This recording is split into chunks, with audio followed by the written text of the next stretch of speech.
안녕하세요. 읽어줄게입니다. 제가 어릴 때만 해도 이웃과 참 친하게 지냈습니다. 오며 가며 마주치면 인사도 나누고 반찬을 많이 하면 가져다 드리기도 하고요. 다행히 좋은 이웃들이었기에 우리도 좋은 이웃이 되려고 했던 것 같습니다. 그런데 만약 이웃이 내 집 앞에 몰래 쓰레기를 놓거나 택배를 훔쳐간다거나 하면 어떨까요? 쉽게 거리를 둘 수 없는 게 이웃이다 보니 엄청난 스트레스이지 않을까요? 오늘 이야기는 이사간 집에서 이상한 이웃 할머니를 만나게 된 신혼인 여주인공의 이야기입니다. 지금 바로 시작하겠습니다.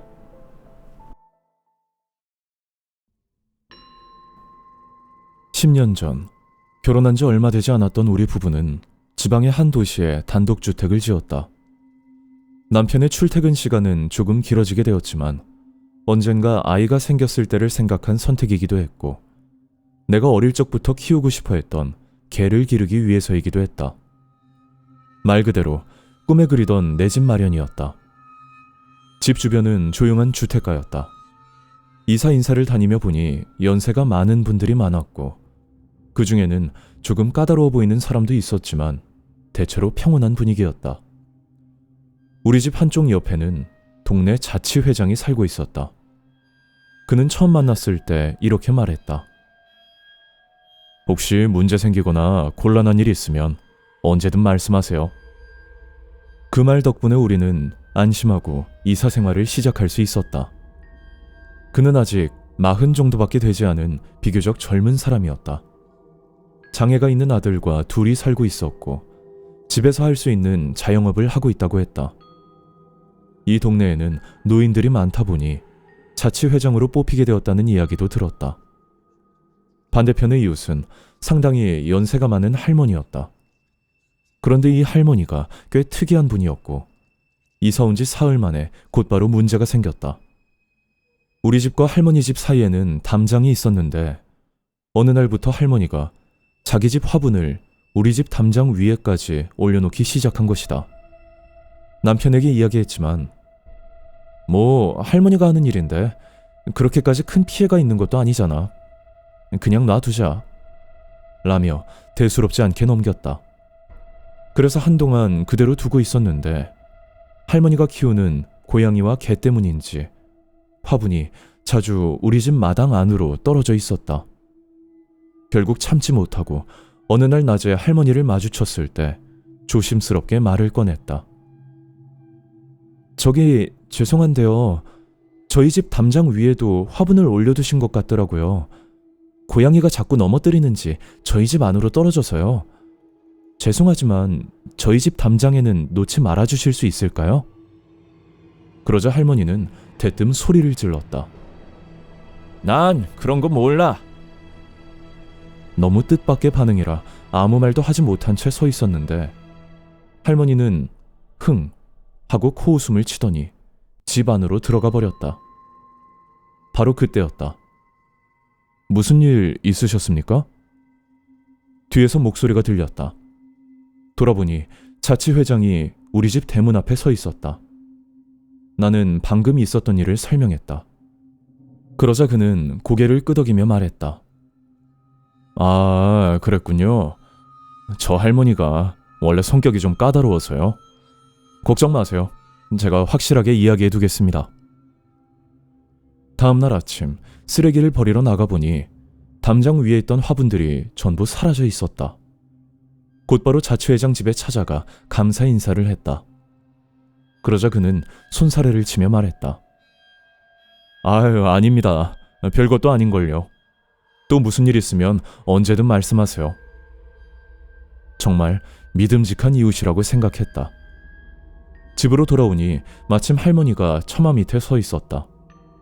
인사를 해봤지만 흥 하고 콧방귀를 뀌고는 그대로 집 안으로 들어가 버렸다. 괜히 분위기가 어색해진 건가 싶었지만 시간이 지나면 괜찮아지겠지 하고 가볍게 생각했다. 하지만 그로부터 일주일 정도 지나자 이번에는 집 앞에 개똥 같은 것이 놓여있기 시작했다. 솔직히 말해서 정말 진절머리가 났다. 아침마다 문을 열면 집 앞에 똥이 놓여 있었다. 나는 분명 개를 키우는 할머니가 한 짓이라고 확신했다. 하지만 증거가 없으니 따질 수도 없었다. 남편과 이야기를 나누고 있을 때 초인종이 울렸다. 문을 열어보니 자치회장이 서 있었다. 실은 말이죠. 그는 아침 조깅을 하다가 어떤 노파가 우리 집 앞을 서성이는 것을 봤다고 했다. 무슨 일인가 싶어 말을 걸어보니 바로 집 안으로 들어가 버렸는데 혹시 이상한 일은 없었냐는 것이었다. 나와 남편은 서로 얼굴을 마주보며 말했다. 역시 그랬구나. 우리는 지난 며칠간 있었던 일을 설명했다. 그러자 자치회장은 미안한 표정을 지으며 말했다. 지난번에 제가 말을 좀 애매하게 했나 보네요. 죄송합니다. 이번에는 제가 좀 더 강하게 이야기해 볼게요. 남편은 미안한 마음에 말했다. 아닙니다. 매번 신세만 질 수는 없으니까 저희가 직접 이야기해 볼게요. 하지만 그는 고개를 저었다. 아니에요. 저 할머니는 상대하기가 쉽지 않거든요. 제가 익숙하니까 제가 말하는 편이 훨씬 원만하게 해결될 겁니다. 결국 우리는 그의 호의를 받아들이기로 했다. 정말 매번 죄송합니다. 이번에는 꼭 뭔가 답례를 해야겠다고 남편과 이야기하며 안도했다. 그리고 예상대로 다음 날부터는 집 앞에 똥이 놓이지 않았다. 그 무렵부터였을까? 자치회장은 이틀에 한 번꼴로 우리 집 앞에 나타나 말을 걸기 시작했다. 빨래를 널고 있을 때도, 장을 보고 돌아올 때도, 현관을 청소하고 있을 때도 어느 순간 불쑥 나타나 이야기를 시작하는 것이다. 그는 굉장히 말이 많은 사람이었다. 길게는 1시간, 짧아도 30분은 기본이었다. 이야기 내용도 대부분 별것 아닌 이야기들이었다. 솔직히 말해 점점 지겨워졌지만 그동안 여러 번 도움을 받은 입장에서 냉정하게 대할 수도 없었다. 처음에는 최대한 정중하게 상대했다. 하지만 시간이 지나며 가능한 마주치지 않으려고 하게 되었다. 외출하기 전에 창밖부터 확인하고 빨래도 일부러 2층에서 널었다. 이 정도 하면 눈치채 주지 않을까 싶었던 것이다. 그런 생활이 3개월 정도 이어졌을 무렵 어느 날 초인종이 울렸다. 잠깐 부탁드릴 일이 있는데요. 문을 열자 자치회장이 아들과 함께 서 있었다. 갑작스럽게 죄송합니다만 일이 생겨서 잠깐 회의에 다녀와야 합니다. 2시간 정도만 이 아이를 맡아주실 수 있을까요? 그의 아들은 15살이라고 들었지만 장애가 있어서 혼자 집에 있기 어려운 모양이었다. 솔직히 망설여졌다. 죄송하지만 무슨 일이라도 생기면 제가 감당하기 어려울 것 같은데요. 조심스럽게 거절하자 그는 서둘러 말했다. 괜찮습니다. 괜찮아요. TV만 틀어주시고 거실에 있게 해주시면 됩니다. 혹시 무슨 일 생기면 바로 연락주세요. 그러면서 명함을 건넸다. 내키지는 않았지만 여러 번 도움을 받은 것도 있었기에 차마 거절할 수 없었다. 알겠습니다. 제대로 챙겨드리지는 못하겠지만요. 그렇게 아들을 맡게 되었다. 자, 인사해야지. 그가 아들에게 말했지만 소녀는 입을 반쯤 벌린 채 허공만 바라보다가 하고 짧게 대답했을 뿐이었다. 나는 그를 거실로 안내하고 TV를 틀어주었다. 하지만 보고 있는 건지 아닌 건지 입을 벌린 채 멍하니 앉아있기만 했다. 15살이라고는 하지만 아버지를 닮아서 그런지 키도 상당히 컸다. 그런 소년과 단둘이 집안에 있으려니 꽤 불편했다. 중간에 주스를 가져다 주기도 했지만 손도 대지 않았다. 어색한 시간이 흘렀지만 별다른 문제 없이 2시간이 지나갔다. 마침 초인종이 울렸다. 죄송합니다. 신세 많이 졌어요. 갑자기 이런 부탁을 드려서 정말 죄송합니다. 아닙니다. 별로 해드린 것도 없는걸요. 속으로 안도하며 이야기를 나누고 있는데 그가 갑자기 물었다. 그러고 보니 아직 아이는 없으시죠? 나는 조금 당황하면서도 네, 라고 대답했다. 그러자 그는 웃으며 말했다. 딸이면 좋겠네요. 나중에 우리 아들이랑 결혼이라도 시키게요. 그는 웃으며 그렇게 말하고는 아들의 손을 잡고 돌아갔다. 농담이라고는 하지만 갑자기 그런 말을 들으니 왠지 등골이 서늘했다. 남편에게도 이 이야기를 했지만 확실히 좀 귀찮긴 한데 그래도 도움을 많이 받았잖아. 라는 애매한 반응뿐이었다. 실제로 도움을 받은 것도 사실이었기에 나 역시 신경 쓰지 않으려고 했다. 하지만 그로부터 얼마 지나지 않아 자치회장은 다시 아들을 맡아달라고 부탁해왔다. 속으로는 질릴 정도로 싫었지만 이번에는 1시간만 맡아달라는 말에 마지못해 승낙했다. 그날은 아직 집안일도 끝내지 못한 상태였다. 나는 거실에 TV를 틀어주고 2층을 오르내리며 이것저것 집안일을 하고 있었다. 20분 정도 지났을까. 2층에서 빨래를 개고 1층으로 내려왔는데 분명 거실에 있어야 할 그 아이가 보이지 않았다. 화장실에 갔나 싶었다. 그래서 확인해봤지만 화장실에는 없었다. 그 아이는 세탁실에 있었다. 그리고 손에는 내 팬티가 들려 있었다. 나는 비명을 지를 뻔한 것을 간신히 참으며 소리쳤다. 뭐 하는 거야? 그러자 그 아이는 나를 보며 말했다. 더러운 년. 도저히 믿을 수 없는 말이었다. 나는 당황한 채로 그의 손을 잡아 끌어 거실로 데려갔다. 그리고 곧바로 자치회장에게 전화를 걸었다. 아드님 때문에 그러는데 지금 당장 와주세요. 네? 무슨 일이라도 있었나요? 설명은 나중에 드릴 테니까 일단 빨리 와주시겠어요? 알겠습니다. 10분 정도 지나자 자치회장이 도착했다. 그동안 그의 아들은 거실에 앉아 입을 멍하니 벌린 채 허공만 바라보고 있었다. 무슨 일 있었습니까? 내 상태와는 달리 그는 이상할 정도로 침착한 목소리였다. 나도 화가 치밀어 오른 상태였기에 흥분한 채로 방금 있었던 일을 설명했다. 그리고 이런 식이라면 더 이상은 맡을 수 없다고 분명히 말했다. 그러자 그는 피식 웃더니 말했다. 에이, 겨우 그런 일 가지고. 그리고 실실 웃으며 나를 바라봤다. 더러운 년 맞잖아요. 알고 있습니다. 당신이 나를 원하고 있다는 거. 순간 머릿속이 새하얘졌다. 뭐라고?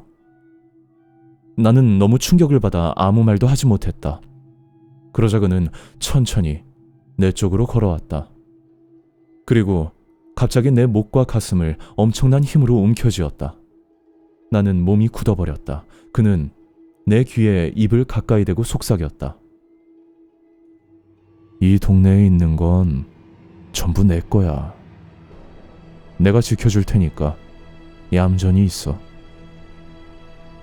나는 너무 무서워 온몸이 덜덜 떨렸다.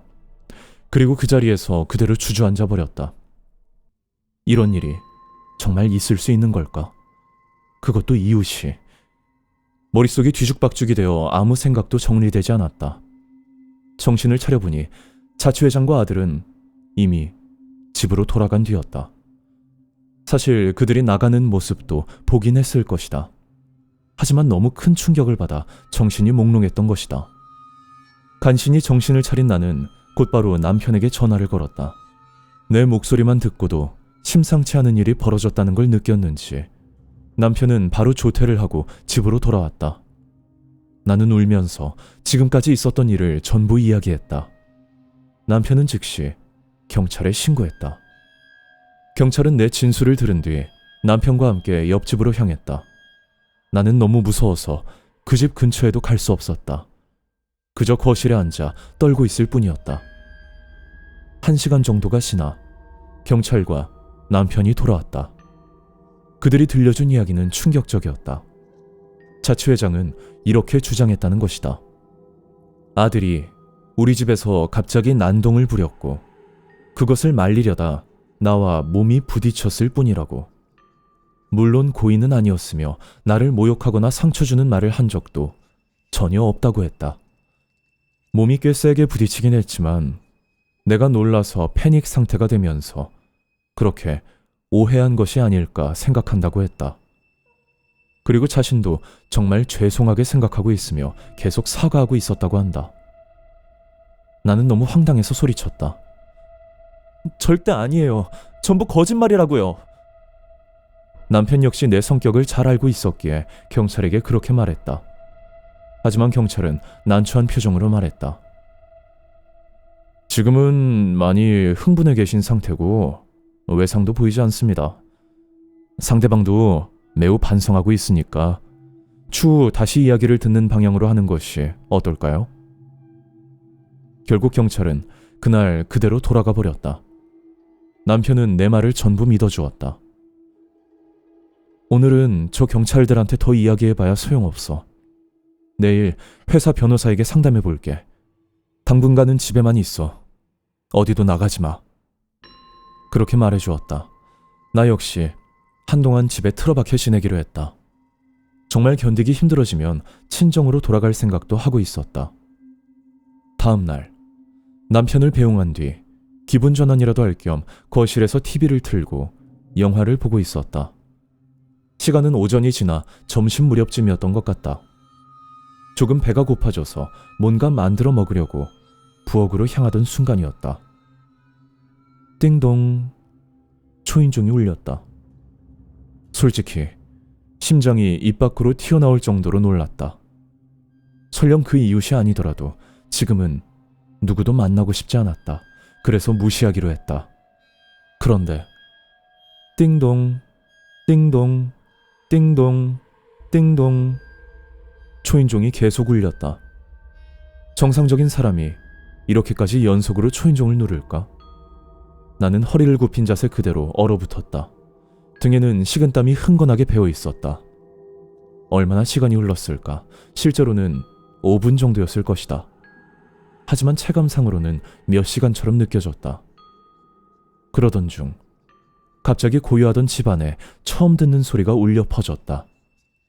탕, 와장창, 유리가 깨지는 소리, 곧이어 드르륵 하는 소리가 들렸다.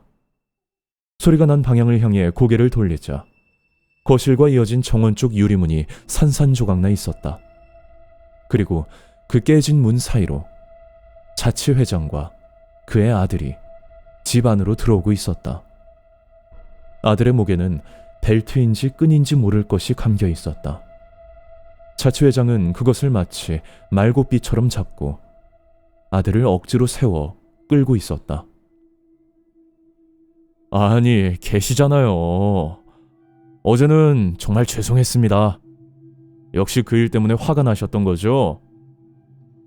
그는 아들의 목에 감긴 끈을 잡아당기며 말했다. 봐라, 이 아주머니가 네가 싼 그 똥을 매일 치워주셨잖아. 그는 한마디 할 때마다 끈을 위로 잡아당겼다. 그때마다 아들의 입에서는 그 하는 괴로운 소리가 새어나왔다. 나는 미쳐버릴 것 같았다. 입이 덜덜 떨려 아무 말도 할 수 없었다. 몸은 그대로 굳어버렸다. 역시 이런 예의는 중요하단 말이죠. 그래서 오늘은 그 보답을 하려고 왔습니다. 그 말을 끝내자 그는 끈을 더 높이 치켜들었다. 엄청나게 큰 트림 같은 소리가 터져나왔다. 그 직후 아들은 온몸을 경련하더니 그대로 정신을 잃고 축 늘어졌다. 그리고 자치회장은 태어난 얼굴로 말했다. 아무래도 아이 앞에서는 좀 그렇잖아요. 역시 딸이 좋겠죠? 그 순간 그제서야 무슨 일이 벌어지는지 깨닫기라도 한 듯 내 입에서도 커다란 비명이 터져나왔다. 그는 짜증 섞인 목소리로 말했다. 시끄럽네. 그 말이 끝나자마자 내 얼굴에 엄청난 충격이 가해졌다. 나는 그대로 의식을 잃었다. 정신을 차렸을 때 나는 병원 침대 위에 누워 있었다. 남편은 내가 눈을 뜬 것을 보자마자 눈물을 흘리며 미안하다고 사과했다. 당시에 나는 너무 혼란스러워서 무슨 일이 있었는지 제대로 이해하지 못했다. 며칠이 지나고 나서야 남편이 모든 일을 설명해 주었다. 그날 내가 맞고 쓰러진 직후 경찰이 출동했고 자치회장은 폭행 현행범으로 체포되었다고 한다. 그리고 신고를 한 사람은 놀랍게도 옆집에 살던 그 할머니였다. 할머니는 자치회장이 아들의 목에 끈을 매단 채 우리 집 초인종을 누르고 있는 모습을 보고 곧바로 경찰에 신고했다고 했다. 그리고 나중에 알게 된 사실이지만 담장 위에 화분을 올려놓은 것도 집 앞에 똥을 갖다 놓은 것도 전부 할머니의 짓이 아니었다. 그 할머니는 예전에 자치회장과 다툰 적이 있었다고 한다. 그 이후 자신이 키우던 개가 죽었는데 증거가 없어 사건으로는 이어지지 않았지만 할머니는 자치회장이 한 짓이라고 확신하고 있었다고 했다. 그래서 너무 무서워서 그에게 아무 말도 하지 못했다고 한다. 우리가 이사 온 뒤 자치회장과 자주 이야기를 나누는 모습을 보고 가능하면 우리와도 엮이고 싶지 않았던 모양이다. 그래서 처음부터 그렇게 차갑게 대했던 것이다. 그 후 자치회장 집에 대한 수사가 진행되었다. 집과 마당에서는 대량의 동물 뼈가 발견되었고 그 외에도 다른 사건들과 관련된 증거들이 나왔다고 한다. 결국 그는 징역 8년을 선고받았다. 수사 과정에서 그는 나를 두고 죽은 전처의 환생이라고 주장했다고 한다. 그 사건 이후 나는 심각한 후유증을 겪게 되었고 PTSD 진단까지 받았다. 우리는 큰맘 먹고 산 집을 곧바로 처분했다. 그리고 내 친정 근처로 이사했다. 남편도 회사를 그만두고 내 고향에서 새 직장을 구해 일하고 있다. 정신과 선생님께서 트라우마를 자신의 언어로 정리해 표현하는 것이 치료에 도움이 된다고 말씀하셨던 적이 있다. 이 글은 결혼 10주년을 맞아 지난 과거를 정리하는 의미로 적어보았다.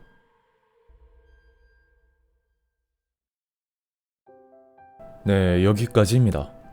주민들이 신뢰하는 동네 대표 역할을 하는 사람이 그런 정신 이상자였다는 게 이 이야기의 가장 무서운 점인 것 같습니다.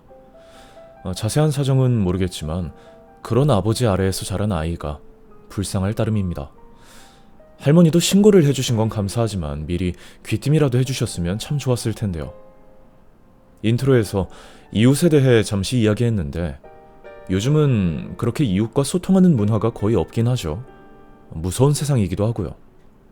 그렇기에 더욱 혹시 이웃을 엘리베이터 같은 곳에서 마주친다면 한번 가볍게 인사라도 나눠보는 건 어떨까요? 여기까지입니다. 오늘도 긴 이야기 들어주셔서 감사하고요. 저는 다음번에 또 다른 이야기로 찾아뵙겠습니다. 감사합니다.